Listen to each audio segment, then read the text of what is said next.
আগের ভিডিওগুলোতে আমরা সেট এবং রিলেশন সম্পর্কে ধারণা পেয়েছিলাম। আজকে আমরা ফাংশন সম্পর্কে কিছু ধারণা পাবো এবং কোন একটা ফাংশনের ডোমেন কাকে বলে, রেঞ্জ কাকে বলে, কোডোমেন কাকে বলে সেই সমস্ত সম্পর্কে জানবো। তারপর আমরা দেখব যে কোনো একটা ফাংশন কখন ইভেন ফাংশন হয় বা কখন অড ফাংশন হয় সেটা দেখব, এবং কোনো একটা সেট থেকে কোনো একটা সেটের মধ্যে কটা ফাংশন ডিফাইন করা যায় সেটাও আমরা দেখব। এরপর আমরা কতগুলো ফাংশনের টাইপ দেখব, যেমন 1 1 অন 2 এবং তাদের নাম্বার দেখব। আর সবশেষে আমরা কি দেখব না, বাইজেক্টিভ ম্যাপিং কাকে বলে সেটা দেখব, বা বাইজেক্টিভ ফাংশন কাকে বলে সেটা দেখব। এবার এই বাইজেক্টিভ ফাংশনের উপর নির্ভর করে আমরা দেখব কোনো একটা ফাংশনের কখন ইনভার্সের অস্তিত্ব থাকে এবং সেই ইনভার্সটা আমরা কি করে বের করতে পারবো সেটা দেখব। তারপর আমরা কতগুলো ফাংশন নিয়ে সেগুলোকে কম্পোজিশন করে দেখব এবং তাদের বিভিন্ন কম্পোজিশনের প্রপার্টি দেখব। আর তারপর এই ধারণাটা আরও ক্লিয়ার করার জন্য আমরা ফাংশনের কতগুলো উদাহরণ নিয়ে দেখব। তাহলে শুরু করা যাক। প্রথমে আমরা আসি ফাংশন কাকে বলে বা ফাংশন কী। তাহলে কোনো একটা ফাংশন আমরা কেমন বলবো, কোনো একটা ফাংশনকে আমরা এফ দিয়ে প্রকাশ করবো। এটাকে এরকমভাবে লিখেছে F maps A to B. এটা তাহলে এই এ একটা সেট এবং বি একটা সেট, তাহলে এ থেকে বি সেটের ওপর এফ একটা ফাংশন সংজ্ঞাত। তাহলে এটা আমার কীরকম থাকে না, এটা এরকম ধরনের লিখতে হয় F x equals to some আমার ধরো এক্সের ফাংশন এক্স স্কোয়ার প্লাস 5, এরকম আমি একটা বললাম। তাহলে এইখানে আমার এই এক্সটা কোথা থেকে নিয়েছি, এক্সটা আমি পেয়েছিলাম হচ্ছে এ থেকে, এবং এক্সের মানটা বসিয়ে যেটা পাবো সেটা পাবো হচ্ছে বি থেকে। তাহলে এই যে এটা, এই এটাকে আমি বলবো হচ্ছে এই ফাংশনটার ডোমেন, এই ফাংশনটার ডোমেন বলবো একে, আর বিটাকে আমি বলবো হচ্ছে কোডোমেন। তাহলে কোনো একটা ফাংশনের ডোমেন কাকে বলছি, যেখান থেকে ফাংশনটা যাচ্ছে সেটাকে বলছি ডোমেন, এবং যেখানে যাচ্ছে সেটাকে বলছি কোডোমেন। আচ্ছা, এবার এই যে এফ এর মানগুলো আমি বসালাম, এখানে এক্স এর মানগুলো বসিয়ে আমি কিছু কিছু মান পাবো।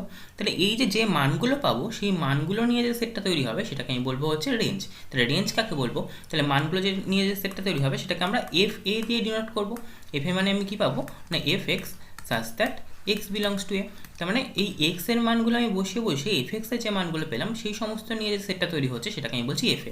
এই এফ এটাকে আমি কি বলবো, এফ এটাকে বলবো হচ্ছে রেঞ্জ। তাহলে কোনো একটা ফাংশন থাকলে তার ডোমেন পাবো, তার কোডোমেন পাবো এবং রেঞ্জ পাবো। তাহলে ফাংশনটা যেখান থেকে যেখানে দেওয়া থাকবে সে তার এই প্রথমটা হবে হচ্ছে ডোমেন, দ্বিতীয়টা হবে কোডোমেন, এবং এই এক্স এর মানগুলো বসিয়ে বসিয়ে এফএক্সের যে মানগুলো পাবো সেগুলো নিয়ে যদি কোনো একটা সেট তৈরি করি সেটা হয়ে যাবে আমার রেঞ্জ। তাহলে রেঞ্জটা বুঝতেই পারছো যে কোডোমেনের মধ্যে থাকবে। তাহলে আমি যদি এটাকে ছবি দিয়ে আঁকতাম, তাহলে ধরো এটা আমার এ সেট এবং এটা আমার বি সেট। তাহলে এটা এ সেট ভাবছি, এটা বি সেট ভাবছি, তাহলে ফাংশনটা নিশ্চয়ই এই এ সেট থেকে বি সেটের ওপর রয়েছে, তাহলে এটা আমার এফ। তাহলে এইখানে নিশ্চয়ই কিছু পয়েন্ট আছে এবং তার জন্য আমি নিশ্চয়ই এটার ধরো আমি ইমেজ এইখানে পেলাম, এটার ইমেজ ধরো এইখানে পেয়েছি, এটার ইমেজ ধরো এইখানে পেয়েছি। তাহলে এই তিনটে নিয়ে আমি একটা সেট তৈরি করতে পারি। তাহলে এই সেটটাকে, এই যে ভেতরের সেটটাকে, এই সেটটা আমার হবে হচ্ছে রেঞ্জ, এই বাইরের সেটটা, এই টোটাল সেটটাকে আমি বলতে পারবো হচ্ছে কোডোমেন, এবং এই দিকের এই যে এ সেটটাকে বলতে পারবো হচ্ছে ডোমেন। তাহলে কোনো একটা ফাংশন দিয়ে সেটাকে আমাকে ডোমেন বের করতে বলতে পারে বা রেঞ্জ বের করতে বলতে পারে। কোডোমেন সাধারণত বের করতে পারে না, আমাকে হচ্ছে কোনো একটা ফাংশন দিয়ে তার ডোমেন বের করতে বলতে পারে অথবা রেঞ্জ বের করতে পারে। তাহলে ডোমেন কী করে বের করবো না, কোনো একটা ফাংশন দেওয়া থাকলে আমাকে দেখতে হবে এক্স এর কোন কোন মানের জন্য ফাংশনটা আমার সংজ্ঞাত। তাহলে সেই মানগুলোই হয়ে যাবে আমার ডোমেনের মধ্যবর্তী এলিমেন্ট। আর রেঞ্জ কী হবে না, ডোমেনের পদগুলো বসিয়ে যে মানগুলো আমি পাবো সেটাই হয়ে যাবে হচ্ছে আমার রেঞ্জ। তাহলে কোনো একটা ফাংশন দিলে আমি ডোমেন আর রেঞ্জ সহজেই বের করে ফেলতে পারবো। এবার হচ্ছে কোনো একটা ফাংশন ইভেন ফাংশন বা অড ফাংশন কখন হবে সেটাকে আমরা দেখতে হবে। তাহলে আমার এখানে এফ এক্স ইকুয়ালস টু একটা ফাংশন ছিল, এটা একটা আমার ফাংশন ছিল। তাহলে আমি যদি কোনো ক্ষেত্রে দেখি যে এফ অফ মাইনাস এক্স এটা ইকুয়ালস টু এফ এক্স হয়ে যাচ্ছে, তাহলে আমি এই ফাংশনটাকে বলবো হচ্ছে ইভেন ফাংশন। তাহলে কোনো একটা ফাংশন ইভেন ফাংশন কখন হবে, যখন হচ্ছে F of minus x equals to F x হবে। ধরো সাপোজ আমি বলছি যে F x equals to X square. তাহলে এক্ষেত্রে কী হতো, এক্ষেত্রে আমি যে এক্সের জায়গায় মাইনাস এক্স বসাতাম, তাহলে আমি নিশ্চয়ই এফ অফ মাইনাস এক্স কী পেতাম, এটা পেয়ে যেতাম হচ্ছে মাইনাস এক্স তার হোল স্কোয়ার। তাহলে দেখো সেই এক্স স্কোয়ারই ফিরে আসতো, তার মানে এটা আমি নিশ্চয়ই লিখতে পারছি এফ এক্স। তাহলে সুতরাং আমি এখানে এফ এক্সটাকে কী বলতাম, এখানে এফ এক্সটাকে বলতাম হচ্ছে ইভেন ফাংশন।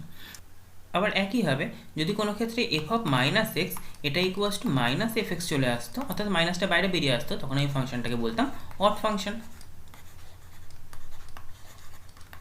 তাহলে অড ফাংশনের এক্সাম্পল কেমন হবে, ধরো আমি ধরছি যে F x equals to x cube. তাহলে এটা যদি আমি ধরি তাহলে দেখো এক্ষেত্রে আমি কি করতাম না এফ অফ মাইনাস এক্স এটা ইকুয়ালস টু কি আসতো মাইনাস এক্স তার হোল কিউব, তাহলে এটা মানে আসতে হচ্ছে মাইনাস এক্স কিউব, তাহলে এটাকে লিখতে পারতাম মাইনাস অফ এফ এক্স। তাহলে এই ফাংশনটা আমার হয়ে যেত অড ফাংশন। তাহলে কোনো একটা ফাংশন ইভেন বা অড কখন হচ্ছে না যখন F of minus x equals to F x হয়ে যাচ্ছে তখন ফাংশনটা হচ্ছে ইভেন ফাংশন, এবং যখন F of minus x equals to minus F x হয়ে যাচ্ছে তখন ফাংশনটা হয়ে যাচ্ছে অড ফাংশন। তাহলে এটা গেল। আচ্ছা, এবার এই যে ফাংশন হচ্ছে আমার এ থেকে বি এর মধ্যে একটা ফাংশন ছিল, তাহলে এ একটা আমার ফাংশন ছিল এ থেকে বি এর মধ্যে। তাহলে এ এর মধ্যে নিশ্চয়ই কিছু এলিমেন্ট আছে, আবার বি এর মধ্যেও নিশ্চয়ই কিছু এলিমেন্ট আছে। আমি সাপোজ ধরে নিলাম যে নাম্বার অফ এ মানে number of element of A এটা ইকুয়ালস টু এম, এবং নাম্বার অফ বি এটা ইকুয়ালস টু হচ্ছে এন। তাহলে এ থেকে বি এর মধ্যে এরকম কতগুলো ফাংশন থাকতে পারে আমাকে তাহলে দেখতে হবে। তাহলে এ থেকে বি এর মধ্যে নাম্বার অফ ফাংশন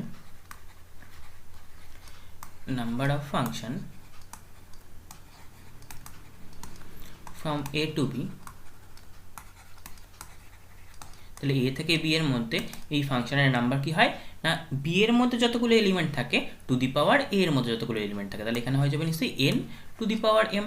তাহলে order of B whole to the power order of A, এটা হয়ে যায় হচ্ছে আমার ফাংশনের নাম্বার। তাহলে কোনো একটা সেট থেকে কোনো একটা সেটে যদি আমাকে দেওয়া থাকে এ একটা সেট দেওয়া রইলো বি একটা সেট দেওয়া রইলো, আমাকে বললো যে এই এ সেট থেকে বি সেটের মধ্যে কতগুলো ফাংশন ডিফাইন করা যাবে, তখন আমি কি করব না তখন আমি পাবো হচ্ছে N to the power M, যেখানে এনটা হচ্ছে আমার নাম্বার অফ বি এবং হচ্ছে এমটা হচ্ছে নাম্বার অফ এ। তাহলে এইভাবে আমি কোনো একটা ফাংশন দেওয়া থাকলে নাম্বার অফ ফাংশন বের করতে পারবো। তাহলে এই সূত্রটা আমাকে মনে রাখতে হবে, এই সূত্রটা ইম্পর্টেন্ট। আচ্ছা, নেক্সট এবার আমরা কি দেখবো না কোনো একটা ফাংশন দেওয়া থাকলে ফাংশনটা কী টাইপের হতে পারে, ওয়ান একটা টাইপ দেখবো এবং অন টু একটা টাইপ দেখবো। তাহলে ফার্স্টে হচ্ছে আমরা দেখবো হচ্ছে ওয়ান ফাংশন কাকে বলে। তাহলে কোনো একটা ফাংশনকে ওয়ান কখন বলবো না যদি আমার এটা এ সেট হয় এবং এটা যদি বি সেট হয়, তাহলে এইখানে একটার জন্য এখানে যদি আমি একটাই ইমেজ পাই, এখানে প্রতিটার জন্য যদি একটা করে ইমেজ পাই তখন আমি বলবো এই ফাংশনটা হচ্ছে ওয়ান। তাহলে এই ফাংশনটাকে ওয়ান বলতে গেলে আমি যে এটাকে যদি ম্যাথামেটিক্যালি লিখতে চাই তাহলে কি লিখবো, তাহলে লিখবো যে F x equals to F Y হলে সেটা ইমপ্লাই করবে এক্স ইকুয়ালস টু ওয়াই, অথবা এটাকে আরেকভাবে লেখা যেতে পারে যে X not equals to Y হলে সেটা ইমপ্লাই করবে F X not equals to F Y.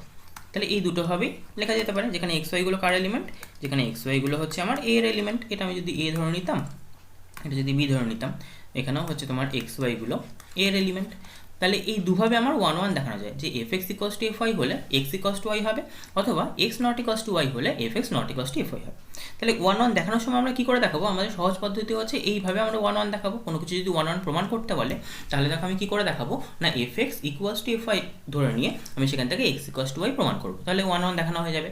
আর যদি কোনো কিছু প্রমাণ করতে হয় আমাকে ওয়ান হবে না, সেক্ষেত্রে আমি এই প্রসেসটা অ্যাপ্লাই করবো। এই প্রসেসটা কী করে অ্যাপ্লাই করবো না আমি এক্স আর ওয়াই অসমান ধরে নেবো, দিয়ে দেখাবো এফ এক্স আর এফ ওয়াই সেম হয়ে গেছে, তখন আমি বলবো যে এটা ওয়ান নয়। সাপোজ আমি যদি এটা বলতাম যে এফ আমার একটা mapping from Z to Z মানে সেট অফ ইন্টিজার থেকে সেট অফ ইন্টিজারে সাচ দ্যাট আমি বলছি যে F x equals to X square, এটা আমার ম্যাপিংটা তাহলে বা ফাংশনটা। তাহলে এই ফাংশনটাকে আমি ওয়ান দেখাবো নাকি হবে না দেখানোর জন্য আমি কী নিচ্ছি, দেখো আমি যদি এফ অফ টু বের করি তাহলে এফ অফ টু কত আসবে, 4 আসবে। একইভাবে এফ অফ মাইনাস টু কত আসবে, এফ অফ মাইনাস টু 4 আসবে। তাহলে এখান থেকে আমি পাচ্ছি যে two not equals to minus two, but কী পেয়ে যাচ্ছি, বাট এখানে পাচ্ছি হচ্ছে F of two equals to F of minus two. তাহলে দুটো এলিমেন্ট আলাদা কিন্তু তাদের ইমেজগুলো সেম পেয়ে গেলাম, সুতরাং আমি কি বলতে পারবো দেয়ারফর এখান থেকে আমি পাবো হচ্ছে F x is not one. তাহলে কোনো একটা ফাংশন ওয়ান নয় দেখানোর জন্য আমি দুটো আলাদা এলিমেন্ট ধরে নিয়ে তাদের ইমেজগুলো যদি সেম দেখাতে পারি তাহলে বলতে পারবো এটা ওয়ান নয়। তাহলে এবার দেখো কোনো একটা ফাংশন যখন ওয়ান হলো তখন আমি কি বললাম না এইখানে এর মধ্যে প্রতিটা পদের জন্য এখানে একটা করে একটা ইমেজ রয়েছে। তাহলে এরকম তো হতে পারে যে তাহলে এর আমার সমস্ত পদ শেষ হয়ে গেল কিন্তু এর মধ্যে আরও কিছু পদ রয়েছে, এরকম হতেই পারে। তাহলে দেখো always number of A number of B এর মধ্যে অলওয়েজ নাম্বার অফ বিটা বড় হবে। তাহলে ওয়ানের ক্ষেত্রে অবশ্যই কী হবে, number of beta greater than or equals to number of A হবে। তাহলে এইটা আমার ওয়ানের ক্ষেত্রে অবশ্যই হচ্ছে যে নাম্বার অফ বি সেটা হচ্ছে আমার নাম্বার অফ এ থেকে বড় হচ্ছে। তাহলে এবার কোনো একটা ফাংশন এ থেকে বিতে রয়েছে সেটা যদি ওয়ান হবে হলো, ধরে নিলাম যে সেটা ওয়ান হলো, তাহলে কটাগুলো এরকম ওয়ান ফাংশন থাকতে পারে সেটা আমাকে দেখতে হবে। তাহলে এবার হচ্ছে আমি কি দেখবো না নাম্বার অফ ওয়ান ফাংশন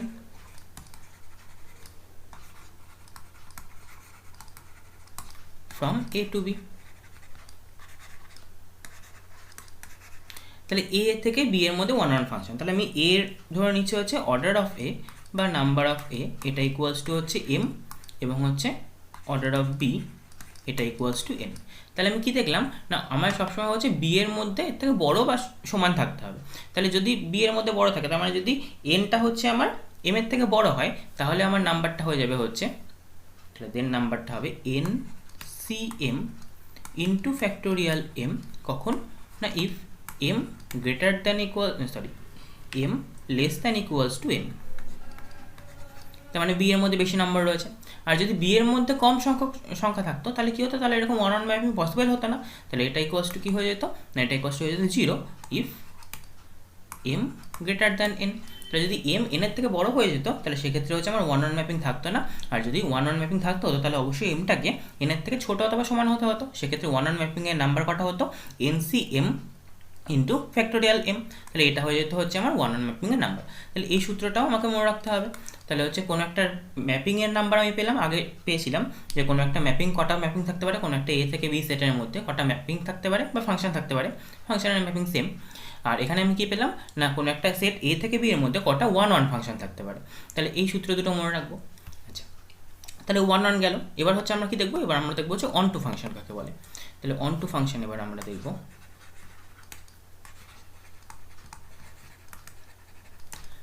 তাহলে অন টু ফাংশন কাকে বলবো দেখো। তাহলে অন টু ফাংশনের ক্ষেত্রে আমার কি হয় না, প্রতিটা ইমেজের জন্য অন্তত একটা করে প্রি ইমেজ থাকতে হবে। তার মানে কি না, এটা আমি যদি এ সেট আর বি সেট যদি আঁকি, এটা একটা এ সেট নিলাম, এটা একটা বি সেট নিলাম, তাহলে এটা এ আর এটা বি। তাহলে এখানে আমার একটা যে কোনো যদি পয়েন্ট থাকে, তার জন্য এই এ সেটে অন্তত একটা আমার প্রি ইমেজ থাকতেই হবে। তার মানে এখানে অন্তত একটা রয়েছে মানে কি, একাধিকও থাকতে পারে, মানে এর জন্য এখানেও একটা আমার প্রি ইমেজ থাকতে পারে। আবার এখানে যে পদটা রয়েছে তার জন্য ধরো এখানে একটা প্রি ইমেজ রয়েছে, এরকম। তাহলে আমার বি এর অন্তর্গত প্রতিটা পদের জন্য অন্তত একটা করে এর মধ্যে প্রি ইমেজ থাকতেই হবে, তবে আমি ফাংশনটাকে বলবো অন টু। তাহলে আমার কী হতে হবে না, for Y belongs to B, তাহলে for all Y belongs to B there exist X belongs to A such that কী হবে, as that fx equals to y। তাহলে প্রতিটা y belongs to b এর জন্য আমার নিশ্চয়ই এর মধ্যে অন্তত একটা করে আমার x থাকবে। তাহলে যাতে করে হচ্ছে fx equals to y হয়, তবে আমি বলবো এটা হচ্ছে অন টু ফাংশন। তাহলে কোনো একটা ফাংশন অন টু নয় দেখানোর জন্য আমাকে কী করতে হবে, নিশ্চয়ই এই কোডোমেনের মধ্যে এমন একটা পদ ধরে নিতে হবে যে দেখাতে হবে সেই কোডোমেনের ওই পদটার কোনো প্রি ইমেজ নেই, তবে আমি বলতে পারবো এটা হচ্ছে অন টু হচ্ছে, অন টু হচ্ছে না সরি। তাহলে কোনো একটা প্রি ইমেজ, কোনো একটা কোডোমেনের অন্তর্গত কোনো একটা পদে যদি প্রি ইমেজ না থাকে, তখন আমি বলবো অন টু হচ্ছে না। আর যদি সব কটা পদেরই প্রি ইমেজ থাকে, তাহলে বলবো অন টু হচ্ছে। তাহলে দেখো অন টু ম্যাপিংয়ের ক্ষেত্রে এই বি এর মধ্যে এলিমেন্ট থাকবে না এর মধ্যে এলিমেন্ট বেশি থাকবে, সেটা আমাকে দেখি। তাহলে দেখো এখানে বি এর একটার জন্য আমার একাধিক প্রি ইমেজ থাকতেই পারে, তাহলে অবশ্যই নাম্বার অফ এটা আমার কি হচ্ছে, অন টু ম্যাপিংয়ের ক্ষেত্রে নাম্বার অফ বি এর থেকে বড় হবে অথবা সমান হতে পারে। তাহলে এটা হচ্ছে আমি কোনো একটা ম্যাপিং যদি অন টু হয়, তাহলে তার ক্ষেত্রে আমি এটা পেলাম যে number of A greater than equals to number of B. তাহলে আরেকটা বিষয় দেখো এখানে লক্ষ্য করতে হবে যে আমার যদি কোনো একটা ম্যাপিং অন টু হয়, সেক্ষেত্রে কী হবে না, এখানকার প্রতিটা পদের একটা করে প্রি ইমেজ রয়েছে।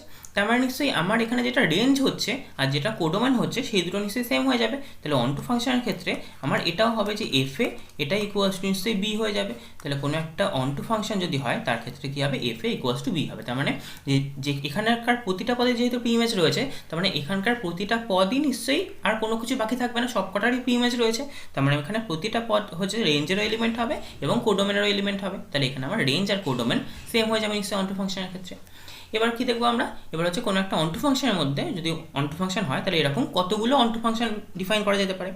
তাহলে আমরা দেখবো যে number of onto function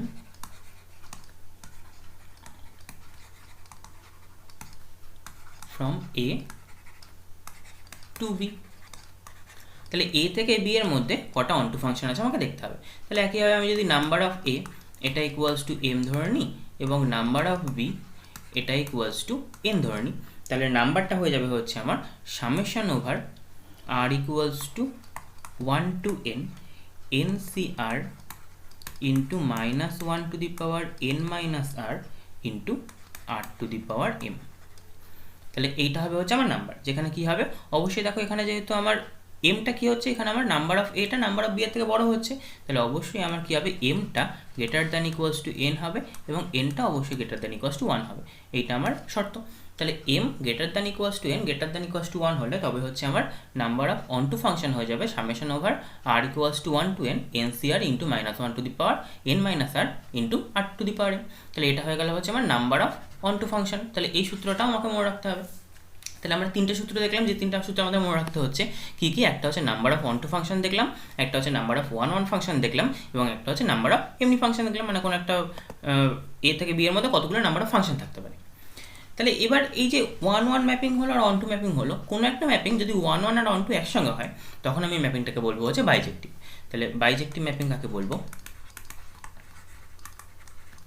তাহলে কোনো একটা ম্যাপিংকে বাইজেক্টিভ বলবো যদি বাইজেক্টিভ মানে হচ্ছে সেটা ওয়ানও হবে, তার সঙ্গে হচ্ছে অন টুও হবে। তাহলে এই দুটো একসঙ্গে হওয়া মানে হচ্ছে সেটা বাইজেক্টিভ হবে। তাহলে কোনো একটা ম্যাপিংকে বাইজেক্টিভ কখন বলবো? সেটা ওয়ানও হতে হবে, অন টুও হতে হবে, তাহলে সেক্ষেত্রে বাইজেক্টিভ বলবো। আচ্ছা, এবার দেখো ওয়ানের ক্ষেত্রে আমরা কি পেয়েছিলাম? আমরা যদি আগেরটা দেখি, যে ওয়ানের ক্ষেত্রে দেখো আমি পেয়েছিলাম হচ্ছে number of V greater than equals to number of A. আর অন টুর ক্ষেত্রে কি পেয়েছিলাম? অন টুর ক্ষেত্রে পেয়েছিলাম হচ্ছে number of A greater than equals to number of B. তাহলে যদি ওয়ান আর অন টু একই রকম হয় তাহলে এখান থেকে আমি কি পাবো? নিশ্চয়ই নাম্বার অফ এ আর নাম্বার অফ বি সমান হয়ে যাবে। তাহলে বাইজেক্টিভ ম্যাপিংয়ের ক্ষেত্রে কি হয়ে যায়? যে নাম্বার অফ এ এটা equals to number of B হয়ে যায়। তাহলে কোনো একটা ম্যাপিং যদি বাইজেক্টিভ হয় তাহলে সেক্ষেত্রে এ এর যতগুলো এলিমেন্ট থাকবে বিতেও আমার ততগুলো এলিমেন্ট থাকবে নিশ্চয়ই। তাহলে এবার বাইজেক্টিভ যদি হয় তাহলে নিশ্চয়ই নাম্বার অফ বাইজেক্টিভ ম্যাপিং আমার খুঁজে বের করতে হবে। তাহলে এবার সূত্র হচ্ছে নাম্বার অফ বাইজেক্টিভ ম্যাপিং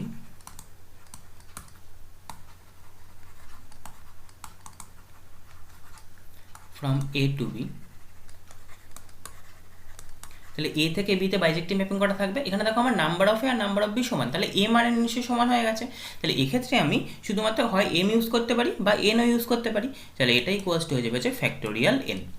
তাহলে এখানে আমার দেখো ওই শর্তগুলো থাকবে না। আগেরগুলোতে আমার কীরকম শর্ত ছিল? যদি এম এনের থেকে বড় হয় বা এম এনের থেকে ছোটো হয়, এরকম অনেক কটা শর্ত ছিল, সেই শর্তের উপর বেস করে আমার নাম্বারগুলো পাচ্ছিলাম। কিন্তু এখানে যেহেতু এন আর এম সমান হয়ে গেছে, সুতরাং বাইজেক্টিভ ম্যাপিংয়ের ক্ষেত্রে কী হবে? আমার নাম্বার অফ বাইজেক্টিভ ম্যাপিং হয়ে যাবে ফ্যাক্টোরিয়াল এন। তাহলে এটাও আমার একটা সূত্র হলো যে নাম্বার অফ বাইজেক্টিভ ম্যাপিং সেটা হচ্ছে আমার ফ্যাক্টোরিয়াল এন। তাহলে আমি এই চারটে সূত্র পেলাম, একটা হচ্ছে নাম্বার অফ ম্যাপিং, একটা number of onto mapping, একটা নাম্বার অফ ওয়ান ম্যাপিং, এবং একটা হচ্ছে নাম্বার অফ বাইজেক্টিভ ম্যাপিং। তাহলে এই চারটে আমি সূত্র পেলাম। এবার কোনো একটা ফাংশন যদি বাইজেক্টিভ হয়, কোনো একটা ফাংশন আমি চেক করে দেখলাম যে সেটা বাইজেক্টিভ হচ্ছে। যদি বাইজেক্টিভ হয় তখন কি হয় না, তার ইনভার্সের অস্তিত্ব থাকে। তাহলে আমরা ইনভার্স ফাংশন কি করে পাবো? তাহলে এবার পাবো হচ্ছে আমরা ইনভার্স ফাংশন।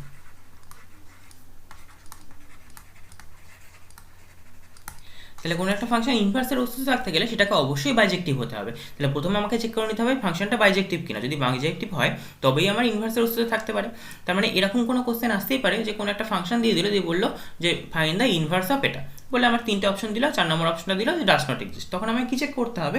তখন আমি চেক করতে হবে ফাংশনটা বাইজেক্টিভ কিনা। যদি বাইজেক্টিভ না হয় তাহলে আমি ডাইরেক্ট বলে দিতে পারবো যে ইনভার্স অস্তিত্ব নেই, সুতরাং নান অফ দিস হয়ে যাবে বা ডাজ নট এক্সিস্ট হয়ে যাবে। আর যদি দেখি বাইজেক্টিভ হচ্ছে তখন আমাকে ইনভার্সটা চেক করে দেখতে হবে কি হচ্ছে।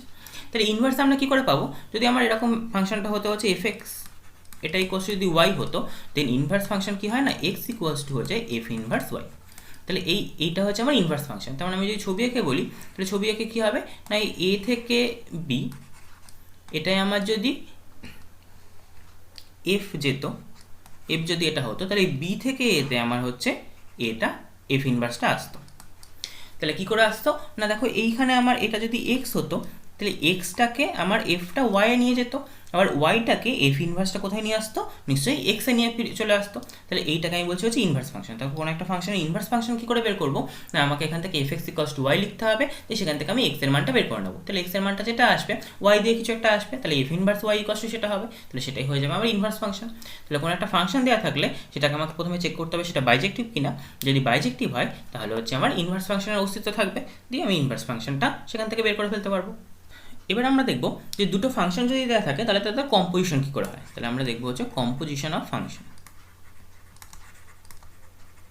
Composition of functions.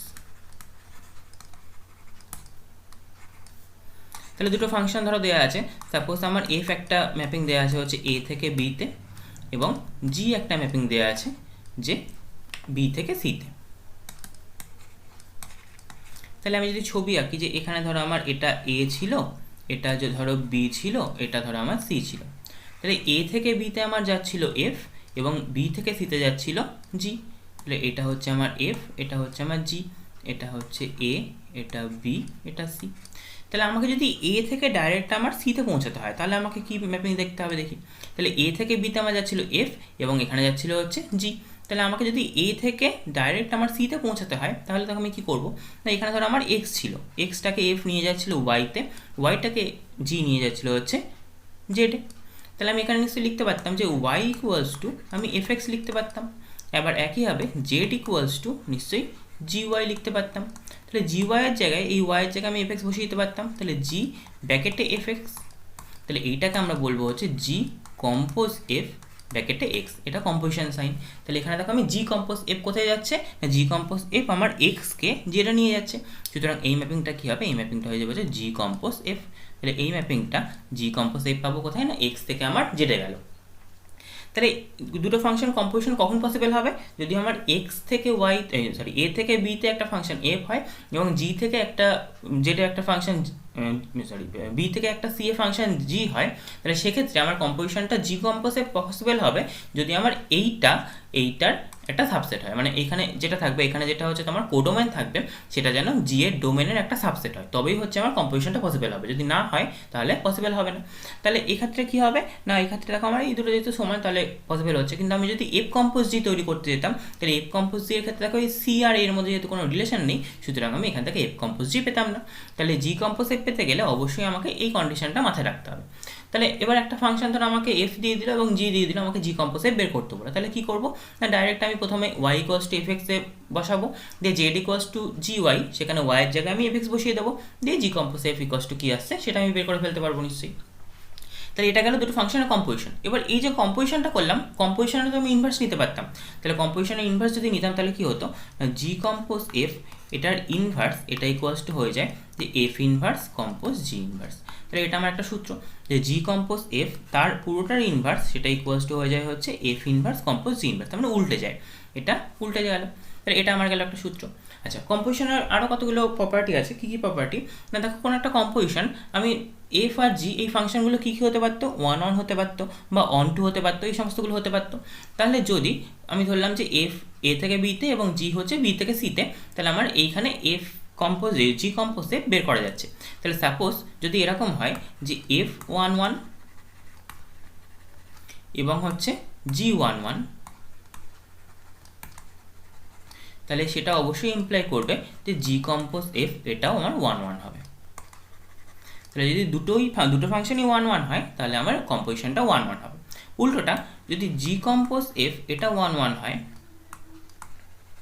তাহলে সেটা ইমপ্লাই করবে এই ভেতরে যেটা থাকবে এই এফ ফাংশনটা ওয়ান ওয়ান।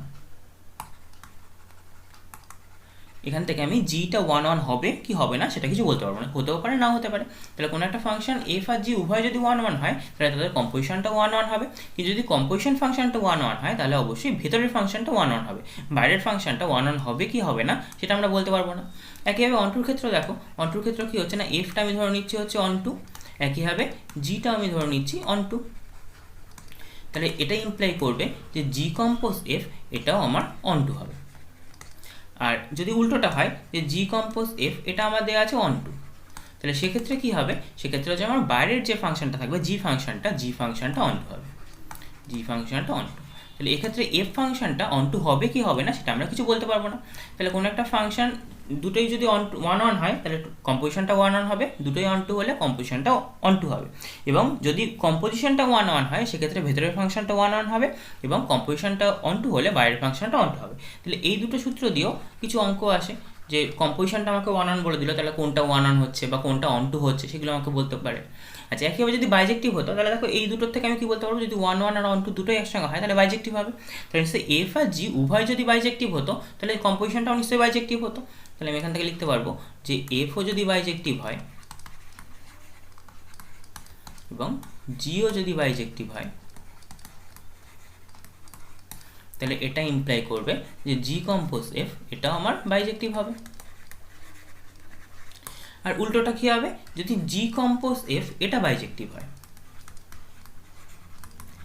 তাহলে এইটা আমার বাইজেক্টিভ। তাহলে দেখো এই দুটো থেকে আমি কি বলতে পারছিলাম, ভেতরেরটা আমার 1 1 হচ্ছিল এবং বাইরেরটা 1 2 হচ্ছিল। তাহলে এখানে বাইজেক্টিভ মানে কি বলতে পারবো, বাইজেক্টিভ মানে অবশ্যই 1 1। তাহলে 1 1 থেকে আমি বলতে পারবো এফটা 1 1 হচ্ছে এবং বাইজেক্টিভ মানে অবশ্যই 1 2। তাহলে 1 2 থেকে বলতে পারবো জিটা 1 2 হচ্ছে। তাহলে এখান থেকে আমি কি বলতে পারবো যে এফটা আমি বলতে পারবো অবশ্যই 1 1 হবে এবং জিটা আমার অবশ্যই 1 2 হবে। বাকিগুলো হবে নাকি হবে না সেটা আমি জানি না, মানে মেবি হতেও পারে নাও হতে পারে। তাহলে এটাও আমার একটা ইম্পর্টেন্ট প্রপার্টি যে জি কম্পোজ এফ। তাহলে এই তিনটে প্রপার্টি পেলাম। জি কম্পোজ এফ 1 1 হলে আমি এফটা 1 1 অবশ্যই হবে, জি কম্পোজ এফ 1 2 হলে জিটা 1 2 হবে এবং জি কম্পোজ এফ বাইজেক্টিভ হলে এফটা 1 1 হবে, জিটা 1 2 হবে। তাহলে এইগুলো পেলাম হচ্ছে আমি কোনো কম্পোজিশনের বিভিন্ন প্রপার্টি। এবার আমি যে এফ পেয়েছিলাম আর এফ ইনভার্স পেয়েছিলাম তাদের কম্পোজিশন করলে কি হয় দেখি। তাহলে কোনো একটা ক্ষেত্রে এফ আমি কি পেয়েছিলাম না ওয়াই ইকুয়ালস টু, আমি এটা পেয়েছিলাম হচ্ছে এফ এক্স। একইভাবে এফ ইনভার্স ওয়াই এটা ইকুয়ালস টু কি পেয়েছিলাম, এক্স পেয়েছিলাম। তাহলে আমি যদি প্রথমে এফ আর এফ ইনভার্সের কম্পোজিশন করি, তাহলে দেখো এখানে এফ কম্পোজ এফ ইনভার্সও বের করা যাবে বা এফ ইনভার্স কম্পোজ এফও বের করা যাবে। কেন না, এফটা যদি এ থেকে বিতে যায় এফ ইনভার্সটা অবশ্যই আমার বি থেকে এতে যাবে, সুতরাং আমার এখানে ডোমেন আর রেঞ্জের মধ্যে সাবসেট হচ্ছে অবশ্যই। তাহলে যদি আমি এখান থেকে বের করতে চাই যে এফ কম্পোজ এফ ইনভার্স, তাহলে এফ কম্পোজ এফ ইনভার্স আমি বের করতে গেলে কী করবো, তাহলে আমি বের করছি যে F compose F inverse of Y, এটা বের করছি। তাহলে এটা মানে কি হবে, F compose F inverse Y মানে আমি লিখতে পাচ্ছি দেখো এফ ব্র্যাকেটে এফ ইনভার্স ওয়াই, এটা লিখতে পাচ্ছি। তাহলে এফ ইনভার্স ওয়াই মানে কত জানতাম, এক্স জানতাম, তাহলে এফ অফ এক্স চলে আসছে। তাহলে এটাই কোশ্চেন লিখতে পাচ্ছি ওয়াই। তাহলে দেখো আমি কি করেছিলাম না ওয়াই ফাংশনটাকে মানে ওয়াই এলিমেন্টটাকে ওয়াইতেই নিয়ে যাচ্ছে। তাহলে এরকম যদি কোনো একটা ফাংশন হয় যে ফাংশনটা এক্সকে আমার এক্সেই নিয়ে যায় তখন ফাংশনটাকে আমরা বলি আইডেন্টিটি ফাংশন। তাহলে কোনো একটা ফাংশনকে আইডেন্টিটি কখন বলা হয়, আইডেন্টিটি ফাংশন কখন বলবো না যদি এফ এক্স এটা ইকুয়ালস টু এক্স হয়, for all X belongs to A. তাহলে কোনো একটা ম্যাপিং বা ফাংশন এফ এ থেকে বিতে যদি এরকম কোনো একটা ম্যাপিং হয় সাজ দ্যাট কি হচ্ছে না F x equals to x হচ্ছে, মানে যে এলিমেন্টটাকে নিচ্ছে সেই এলিমেন্টটাতেই নিয়ে যাচ্ছে, তখন ফাংশনটাকে বলবো আইডেন্টিটি ফাংশন। তাহলে এই যে ফাংশনটা হচ্ছে এফ কম্পোজ এফ ইনভার্স, সেটা দেখো ওয়াইকে ওয়াইতেই নিয়ে যাচ্ছে, সুতরাং এই ফাংশনটাকে আমি বলতে পারি আইডেন্টিটি ফাংশন। তাহলে এটাও আইডেন্টিটি ফাংশন। একইভাবে আমি যদি এফ ইনভার্স কম্পোজ এফ বের করতাম সেক্ষেত্রে আমি যদি করতাম তাহলে কি আসতো দেখো এটা এক্স, তাহলে এখানে লিখতে পারতাম হচ্ছে এফ ইনভার্স এফ এক্স।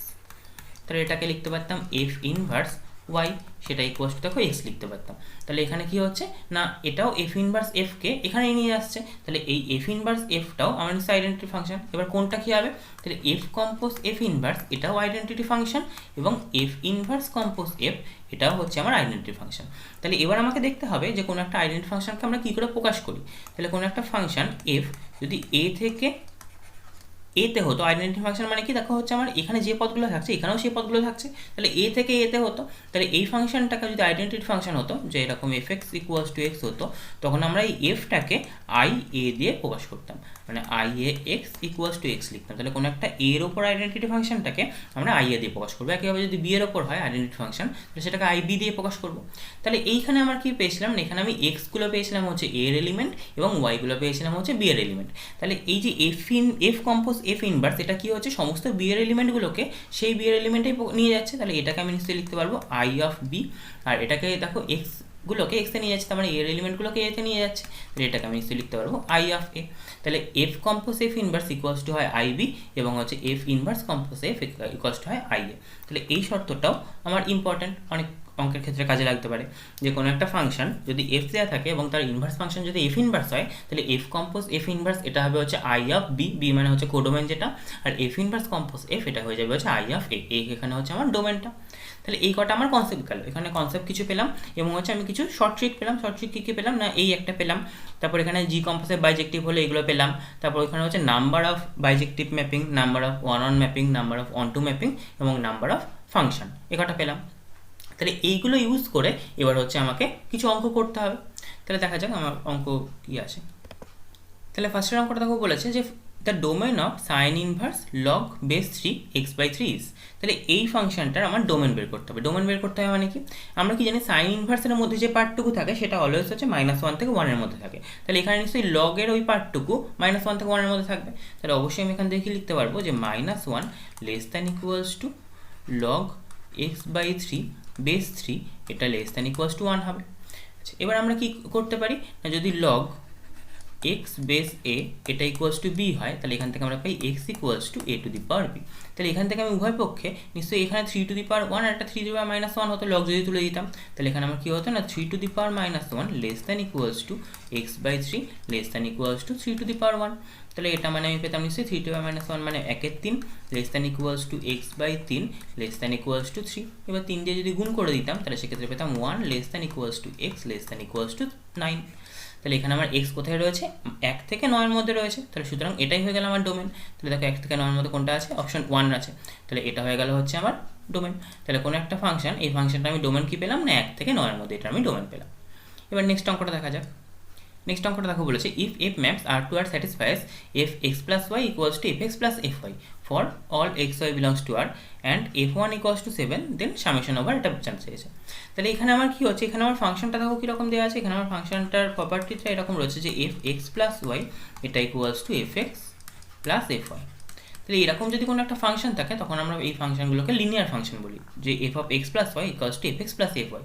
এই লিনিয়ার ফাংশন আমরা কেমন করে ধরতে পারি না, কোনো একটা লিনিয়ার ফাংশন এটাকে আমরা ধরতে পারি হচ্ছে এ এক্স, এরকম আকারে লিনিয়ার ফাংশনকে ধরতে পারি যে F of A plus X plus Y এটা equals to F X plus F Y হলে আমি এখানে হচ্ছে F x equals to A X ধরতে পারি, যেখানে এটা হচ্ছে আমার একটা কনস্ট্যান্ট। তাহলে ফার্স্টে আমার কী করতে হবে, এর মানটা বের করে নিতে হবে। তাহলে এর মানটা কী করে বের করবো, দেখো আমার এখানে দেওয়া আছে যে এফ ওয়ান ইকুয়ালস টু 7। তাহলে এখান থেকে আমি কী পাবো, এফ ওয়ান মানে কত পাচ্ছি এখানে এ, তাহলে এ ইকুয়ালস টু আমি 7 পেয়ে গেলাম। তাহলে সুতরাং আমি ফাংশনটা কি পেয়ে যাচ্ছি, ফাংশনটা দেখো পেয়ে যাচ্ছি যে এফ এক্স ইকুয়ালস টু ফাংশনটা এফ এক্স ইকুয়ালস টু আমি পাচ্ছি 7x। তাহলে এটা আমি ফাংশনটা পেলাম। এবার আমার যে সামেশনটা বের করতে বলেছিল যে R equals to 1 to n, তাহলে summation R equals to 1 to n আমাকে এফ আর এটা বের করতে বলেছিল। তাহলে নিশ্চয়ই আমি এখান থেকে কী কী পাবো, F1 F2 এরকম করে যোগ করবো। তাহলে এটা মানে প্রথমে পাবো F1 প্লাস তারপর পাবো হচ্ছে F2 তারপর পাবো হচ্ছে F3 তারপর এরকম করে প্লাস Fn পর্যন্ত পাচ্ছি। তাহলে F1 মানে আমি কি বসাতে পারবো, F1 মানে আমি পেলাম হচ্ছে এখানে x এর জায়গায় 1 বসালে 7, তারপর F2 মানে পাবো হচ্ছে 7 × 2 মানে 14, তারপর প্লাস এটা পাবো হচ্ছে 21 প্লাস এরকম করে চলতে চলতে প্লাস এখানে আসবে হচ্ছে Fn মানে হচ্ছে 7n। তাহলে এই টোটালটা থেকে আমি নিশ্চয়ই 7 কমন নিতে পারবো, তাহলে কি আসবে 1 plus 2 plus 3 plus dot dot plus n এটা আসবে। তাহলে এইটার থেকে আমি যদি 1 প্লাস n পর্যন্ত যোগফল, এটার যোগফলের সূত্র কী হতো 7 × n প্লাস 1 ডিভাইডেড বাই 2। তাহলে এটা হয়ে যেত আমার অ্যান্সার। তাহলে এটা দেখি কোথায় আছে, 7n × n প্লাস 1 বাই 2, তার মানে হচ্ছে আমার 4 নম্বর অপশানটা রাইট। তাহলে এখান থেকে এটা হলো। নেক্সট অঙ্কটা দেখি কী বলেছে। নেক্সট অঙ্কটা দেখো বলেছে যে the function F x equals to log of X plus root over X square plus 1 এটা ইজ ইভেন ফাংশন নাকি অড ফাংশন নাকি পিরিয়ডিক ফাংশন নাকি neither an even nor an odd function. তাহলে ফার্স্টে আমাকে ইভেন অড চেক করতে হবে। তাহলে ইভেন অড চেক করতে গেলে আমাকে কী করতে হবে, নিশ্চয়ই F of X equals to কে দেওয়া আছে, F of X equals to আমার দেওয়া আছে log of X plus root over X square plus 1 এটা আমার দেওয়া আছে। তাহলে আমাকে কী বের করতে হবে, এখান থেকে এফ অফ মাইনাস এক্স বের করে নিতে হবে। এফ অফ মাইনাস এক্স কী হবে, লগ অফ এক্সের জায়গায় মাইনাস এক্স বসবে, তাহলে minus X plus root over minus এক্সের হোল স্কোয়ার প্লাস 1। তাহলে এখান থেকে আমি পাবো হচ্ছে লগ অফ, এখানে দেখো পাচ্ছে মাইনাস এক্স প্লাস এটা আমার root over X square plus 1ই থাকছে। তাহলে এইখানে আমি নিশ্চয়ই লগ অফ এখানে যেটা রয়েছে এটার অনুবন্ধী দিয়ে উপর নিচে গুণ করতে পারতাম। তাহলে এটার অনুবন্ধী কী হতো, এটার অনুবন্ধী হতো হচ্ছে আমার X plus root over X square plus 1 এটা into root over X square plus 1 minus X divided by এখানে আমার পেয়ে যেতাম নিশ্চয়ই X plus root over X square plus 1 এটা পেতাম। তাহলে এখানে দেখো উপরে আমি যদি গুণ করতাম তাহলে এ স্কোয়ার মাইনাস বি স্কোয়ারের সূত্র পড়তো, তাহলে সেক্ষেত্রে আমি কী পেতাম, লগ অফ উপরে পেতাম হচ্ছে X square plus 1 minus X square divided by X plus root over X square plus 1, তাহলে এটা পেতাম। তাহলে উপরে দেখো এক্স স্কোয়ার কেটে গেল, তাহলে সেক্ষেত্রে আমার কী পড়ে থাকছে, পড়ে থাকলে হচ্ছে log of 1 by X plus root over X square plus 1। এবার যদি উল্টে যায় এটা, তাহলে উল্টে গেলে কী হবে, মাইনাস বেরিয়ে যাবে নিশ্চয়ই, তাহলে minus log of X plus root over X square plus 1। তাহলে এই মাইনাস অফ আমার কিছু রইলো, মাইনাস অফ এই ফাংশনটা এফ এক্স দেওয়া ছিল। তাহলে দেখো F of minus x equals two আমি পেলাম মাইনাস এফ এক্স। তাহলে সুতরাং এফ ফাংশনটাকে আমি কী বলতে পারছি, নিশ্চয়ই এফ ফাংশনটা আমার এখানে অড ফাংশন। তাহলে এখানে আমার 2 নম্বরটা রাইট হবে। আচ্ছা পিরিয়ডিক ফাংশন কাকে বলে, এখানে দেখো 3 নম্বর অপশন ছিল পিরিয়ডিক ফাংশন। পিরিয়ডিক ফাংশন বলে যদি কোনো একটা ফাংশন এরকম হতো যে F of A plus x এটা ইকুয়ালস টু এফ এক্স চলে আসতো, তখন আমি এটাকে বলতাম একটা পিরিয়ডিক ফাংশন উইথ পিরিয়ড। এটার পিরিয়ড কত হতো? পিরিয়ড হতো হচ্ছে এ। তাহলে কোনো একটা ফাংশন যদি A plus X F of A plus X equals to F X হতো, তাহলে আমি বলতাম যে এটার পিরিয়ড হচ্ছে এ। তাহলে এটাকে বলতাম পিরিয়ডিক ফাংশন। তাহলে এখানে তো আমার এটা অড ফাংশন হয়ে যাচ্ছে, সুতরাং আমার পিরিয়ডিক ফাংশন দেখার কোনো দরকার নেই। আচ্ছা, নেক্সট অঙ্কটা দেখো কী বলেছে। নেক্সট অঙ্কটা বলেছে if F x equals to cos box pi square X plus cos minus box pi square X, then আমাকে চারটে অপশান দিয়ে দিয়েছে। তাহলে ফার্স্টে আমাকে নিশ্চয়ই পাই স্কোয়ারের মানটা বের করে নিতে হবে। তাহলে পাইয়ের মান আমরা জানি হচ্ছে 3.14 সামথিং এরকম হয়। তাহলে পাই স্কোয়ার মানে কী হবে? নিশ্চয়ই 9 পয়েন্ট সামথিং হবে। তাহলে যদি পাই স্কোয়ার 9 পয়েন্ট সামথিং হয়, তাহলে হচ্ছে বক্স পাই স্কোয়ার এটা মানে কত আসবে? এটা মানে দেখো আসবে 9, এবং হচ্ছে বক্স মাইনাস পাই স্কোয়ার এটা মানে কত আসবে? এটা -9 থেকে ছোটো যেটা, তাহলে হচ্ছে -10 আসবে। তাহলে এবার আমার এফ এক্সটা তাহলে কী চলে আসছে? তাহলে এফ এক্সটা আমার চলে আসছে হচ্ছে কস পাই স্কোয়ার মানে হচ্ছে 9, তাহলে cos 9x প্লাস কস এখানে আমার হচ্ছে -10x। এবার কসের ভেতরে মাইনাস থাকা মানে হচ্ছে না থাকা মানেও তাই। তো সুতরাং এটাই কষ্ট আমি কি লিখতে পারবো? cos 9x plus cos 10x। তাহলে এটা আমার এফ এক্স চলে এলো। এবার আমি এফ এর মানগুলো বসে দেখি। তাহলে এফ পাই বাই 4 কত আসে দেখি। তাহলে এফ পাই বাই 4 এটাই কষ্ট কি আসবে? cos 9 pi by 4 plus cos 10 pi by 4। তাহলে cos 9 পাই বাই 4 মান কত হচ্ছে? cos 9 পাই বাই 4 মানে হচ্ছে 2 পাই প্লাস পাই বাই 4, তার মানে হচ্ছে 1/√2। আর cos 10 পাই বাই 4 মানে হয়ে যাচ্ছে হচ্ছে 5 পাই বাই 2, তার মানে হচ্ছে 2 পাই প্লাস পাই বাই 2, তার মানে হচ্ছে 0। তার মানে এটা মানে আসছে 1/√2। তাহলে এটা হলো না। তারপর এবার কি দেখবো না, বি এরটা দেখি। cos মাইনাস পাই এফ মাইনাস পাই এটা ইকুয়ালস টু কি আসছে না, cos এক্সের জায়গায় মাইনাস পাই বসালে -9 পাই প্লাস cos -10 পাই। তাহলে মাইনাসটা নিচে চলে যাবে, তাহলে আমার আসবে হচ্ছে cos 9 পাই প্লাস cos 10 পাই। তাহলে cos 9 পাই মানে হবে -1, আর cos 10 পাই মানে হবে হচ্ছে +1। তো সুতরাং আমি পাচ্ছি -1 +1। তাহলে এটা কষ্ট 0 আসছে, তাহলে এটাও হলো না। এবার এফ পাই দেখবো। তাহলে এফ পাইয়ের মান দেখি কত আসে। তাহলে এফ অফ পাই এটা কত আসছে? এটা হবে নিশ্চয়ই cos 9 পাই প্লাস cos 10 পাই। দেখো একই রকম। তাহলে এটাও আমার 0 চলে আসবে। কিন্তু আমার এফ পাইয়ের মানটা কত দেওয়া ছিল? এফ পাইয়ের মানটা আমার এখানে দেওয়া ছিল হচ্ছে 1, তাহলে এটাও হচ্ছে না। তাহলে এফ পাই বাই 2 বসিয়ে দেখবো। তাহলে এফ পাই বাই 2 আসবে হচ্ছে, এটাই কষ্ট আসবে cos 9 pi by 2 plus cos 10 pi by 2। তাহলে cos 9 পাই বাই 2 মানে কথা হচ্ছে এখানে আমাদের হচ্ছে 4 পাই প্লাস পাই বাই 2, তার মানে হচ্ছে 0, এবং হচ্ছে 10 পাই বাই 2 মানে কথা হচ্ছে নিশ্চয়ই cos 5 পাই, তার মানে হচ্ছে cos পাই, তার মানে হচ্ছে প্লাস অফ -1, তাহলে এটা হয়ে যাচ্ছে -1। তাহলে এফ পাই বাই 2 এটার মানে আমি পাচ্ছি হচ্ছে -1। তাহলে দেখো আমার এটাই দেওয়া আছে যে এফ পাই বাই 2 এর মান -1 দেওয়া আছে। সুতরাং আমার এখানে কি হবে? এখানে হচ্ছে আমার ডি অপশনটা নিশ্চয়ই কারেক্ট হবে। এরপর অঙ্কটা রয়েছে যে এফ ম্যাপস 0 থেকে 0 and f x equals to x by 1 plus x then f is বলে আমার চারটা অপশন দেওয়া রয়েছে, 1 1 না 1 2 হবে, এরকম চেক করতে হবে। তাহলে এই অঙ্কটা তোমরা বাড়িতে করবে এবং কমেন্ট সেকশনে আমাকে জানাবে যেটার অ্যান্সার কী হচ্ছে। আমি পরের ভিডিওতে এটার অ্যান্সার করে দেবো।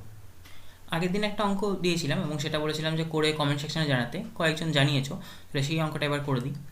তাহলে দেখো এখানে বলা ছিল যে if A equals to 1 2 3 then the number of equivalence relation containing 1 2 is. তাহলে আমাকে 1 2কে কন্টেন্ট করে যে ইকুইভ্যালেন্স রিলেশনগুলো পাবো, এরকম কতগুলো ইকুইভ্যালেন্স রিলেশন পাওয়া যাবে দেখতে হবে। তাহলে দেখো ফার্স্টেই যদি ইকুইভ্যালেন্স রিলেশন পাই, তাহলে আমি প্রথমে R1 ইকুয়ালস টু লিখছি।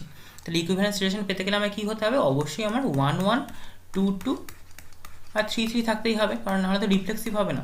তাহলে ফার্স্টে রিফ্লেক্সিভের জন্য এই তিনটা আমি লিখে নিলাম। এবার আমাকে 1 2 কন্টেন্ট করতে বলেছে, মানে হচ্ছে 1 2কে লিখলাম। এবার দেখো এটা যদি সিমেট্রিক হতে হয় অবশ্যই আমার 2 1কে থাকতেই হবে। তাহলে এই কটা নিয়ে আমি দেখো একটা ইকুইভ্যালেন্স রিলেশন পেয়ে যাচ্ছি যে 1 1 2 2 3 3 1 2 এবং 2 1। তাহলে এই টোটালটা নিয়ে আমি একটা ইকুইভ্যালেন্স রিলেশন পেলাম। নেক্সট আমি একটা ইকুইভ্যালেন্স রিলেশন নিশ্চয়ই এরকম করতে পারতাম যে যদি আমি 1 1 2 2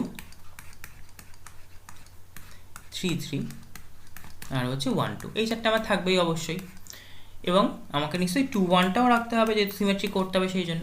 এবার আমি যদি এর সঙ্গে আরও কিছু একটা অ্যাড করতাম, আর আমার এখানে এলিমেন্ট কী কী থাকতো? 1 3 3 1 2 3 3 2 এই চারটা এলিমেন্ট বাকি আছে, এর মধ্যে যে কোনো একটা আমি অ্যাড করছি। তাহলে আমি ধরে নিলাম যে আমি এখানে 1 3 অ্যাড করছি।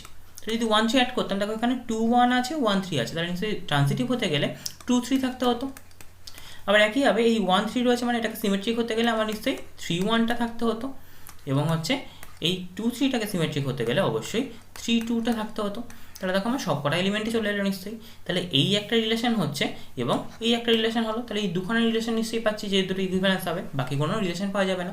সুতরাং আমরা এখানে অপশন হবে বি, দুটো এরকম রিলেশন পাওয়া যাচ্ছে।